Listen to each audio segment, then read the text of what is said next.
everyone, welcome to our channel. I'm Morgan. And I'm Tammy. And today we are going to do our February reading wrap-ups. So let us know what you read in the comments and don't forget to like and subscribe.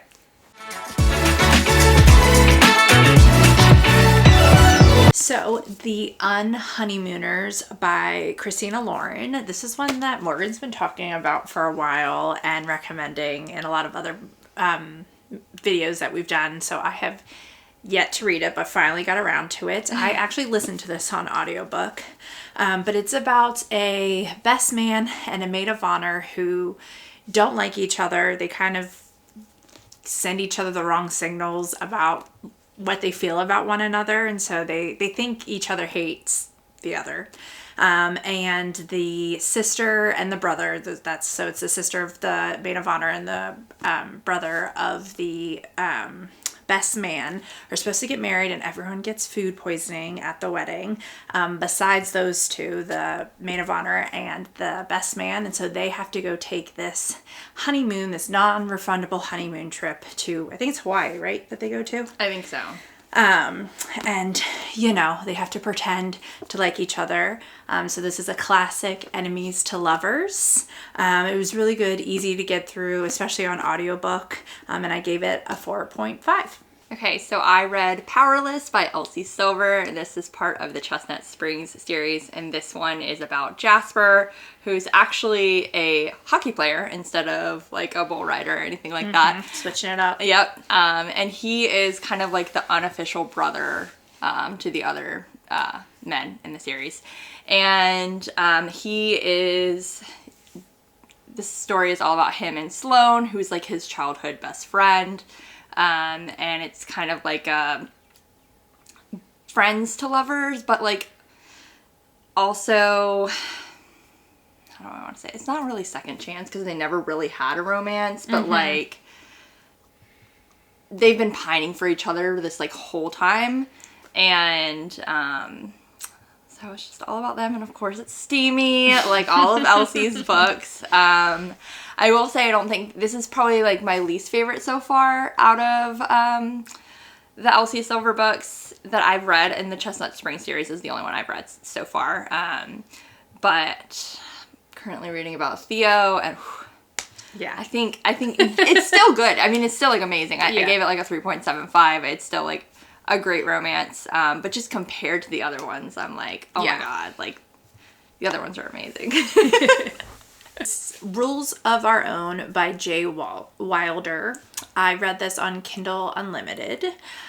So this one was a Why Trues romance. So if you've seen our like 2025 book like goals or whatever video that we did, that we'll link the little card up here, I talked about that I was going to dabble in a little bit more of the Why Choose romances because I was very anti that trope for a while.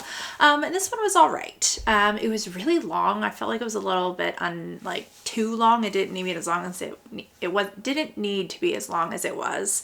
But it was about two hockey players that are in the NHL, and they had this little thing in college with one of their friends, but it like tore them apart and they got jealous, and so now it's like 5-ish years later and they've decided that they like each other too as hockey players, and then decided that why not just bring her into it too since she's still into it.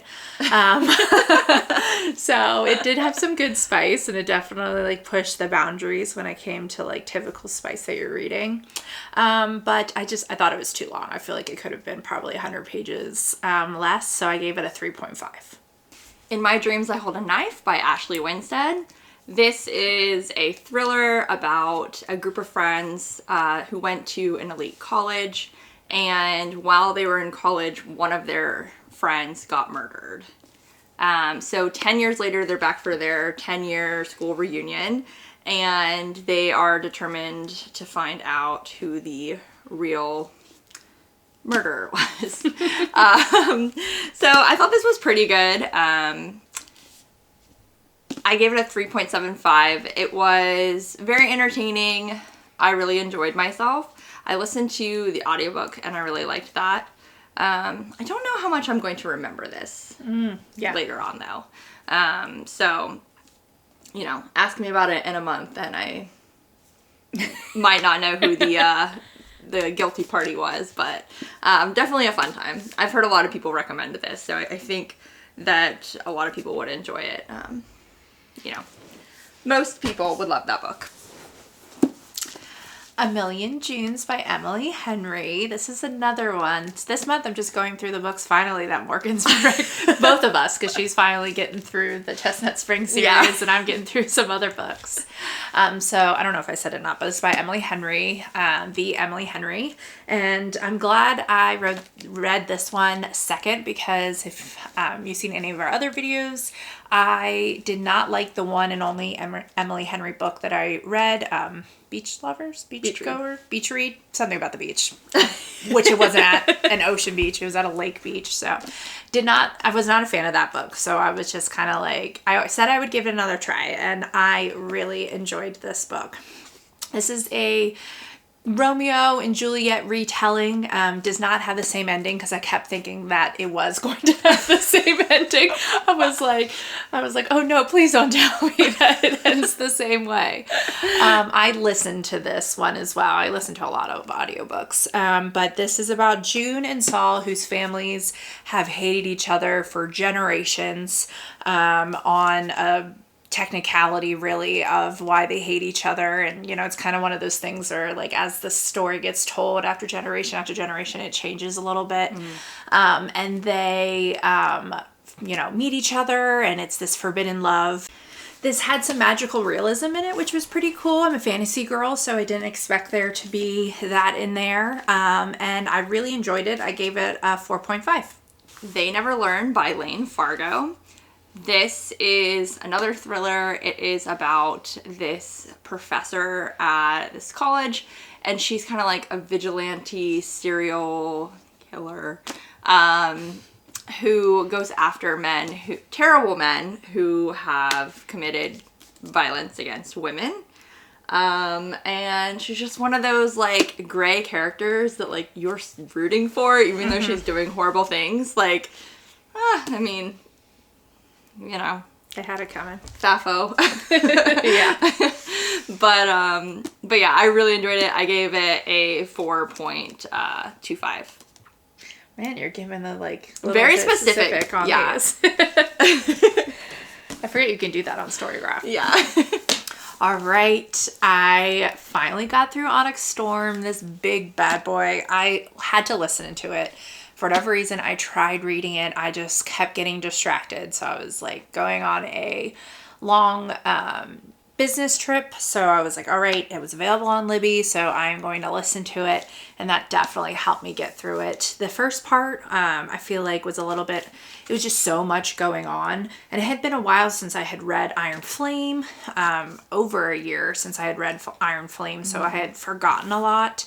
And then once it like slowed down from like the craziness at the beginning and they started island hopping, it became a lot easier to digest. And I really enjoyed it. It wasn't as spicy. I feel like some of the other ones, there was definitely some spice, but not as spicy. And I feel like it was a good way to move the story along. We still have 2 more books to go, so I'm so curious and nervous about where this is going to go, because I have a feeling I've heard from other people that like the more contemporary Rebecca Yarros books that she like has no problem like breaking her heart at the end. So I'm very nervous about what she's going to do to us when we finish this. Yeah. And I gave it a 4.5. The last book that I read this month was All Boys Aren't Blue by George M. Johnson. And I listened to this on audio, which I loved because the narrator is the author.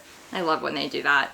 And this is a memoir being a young person and trying to figure out who they are and constantly being treated like, you know, they're supposed to be one thing. It's such a real conversation, and I think it's such a important book for so many young people in the LGBTQIA community, and for allies as well. just to kind of get that perspective if you are not someone in that community, so that you understand it a little better and understand what they go through. And it made me cry like so much. There were so many different parts in the story that made me really emotional. But I will say check your trigger warnings because there are some very heavy topics. So, oh, and I gave it 5 stars. So I read Crossroads by Devney Perry. This is one that has been recommended in the whole like Elsie Silver, Lila Sage world, because it's takes place in like the mountains and they're cowboys-ish. Ooh. I read this on Kindle Unlimited. It was good. It was all right. I gave it a 4 stars. It's about this girl who her family would go to this mountain resort every summer, and so and she meets this boy there when she's like 7 and he's 9, and it kind of just shows how their relationship develops, and then as they become teenagers and how he's her first kiss and first everything really, and then she comes and then something happens between them and they don't she doesn't come back for a really long time, and then she does come back to the ranch, and it's kind of a second chance romance too, and it was pretty good. The spice was pretty good. I mean, no one has dethroned Elsie so far when it comes to that, but I enjoyed it. And then I read The Perfect Couple by Ellen Hildebrand. So this one, I was telling Morgan the other day when we were talking about it, she's not typically a thriller writer. Like most of her books are like romance or like friendship type of books. So the bar was pretty low when it came to thrillers. So I enjoyed it. There were a ton of characters, which at first I started getting really confused. Which I think is typical for the Ellen Hildebrand books. I feel like she has so many characters and puts in like so many different storylines that sometimes, don't. I mean, I guess they work for the story, but sometimes it can be a lot when you're like hearing from like the random like ferry driver like telling his side of things. But I liked it. It went back and forth where like some chapters were in the present and then like for the murder, and then some chapters were in the past leading up to the murder. It is a show on Netflix. I have only watched 1 episode of it, but I do like the cast that it is, and that I was kind of picturing that cast for everyone in the book. And the ending was kind of predictable a little bit. I had predicted it in the middle of the book, but then I had changed my mind towards the end as we got like more clues. And then once the ending came, I was like, oh, I did think about that one time. That was one of my suspects. And I gave it a 3.5 stars. And then the last book I read I listened to for the month is Down the Drain by Julia Fox. This book, I listened to it and she narrates it, which like you said is the best for when it's like a memoir, for like to hear it from like their own voice and their own words. And man, she has lived a life that I could never imagine living. From living in Italy for a little while and then coming to New York City and then growing up in New York City. She talks about it in the book, but if you've ever seen the movie 13, have you seen that movie? Mm-mm. Okay, well, it's a movie from back in the day. I think I was like around 13 and I convinced my mom to get it from Blockbusters. And then good thing she didn't watch it with me, because she would have been like, you were never watching this movie, and she would have turned it off. Yeah, I don't think I was allowed to watch it. Yeah, it's like that movie, but like worse, on how like the stuff she was doing at such a young age and getting into, and her parents just not really caring or being around, which breaks my heart. And I feel like I know Julia's presence from like social media, but didn't know any of the stuff. And I like remember when Uncut Gems came out and that was a thing.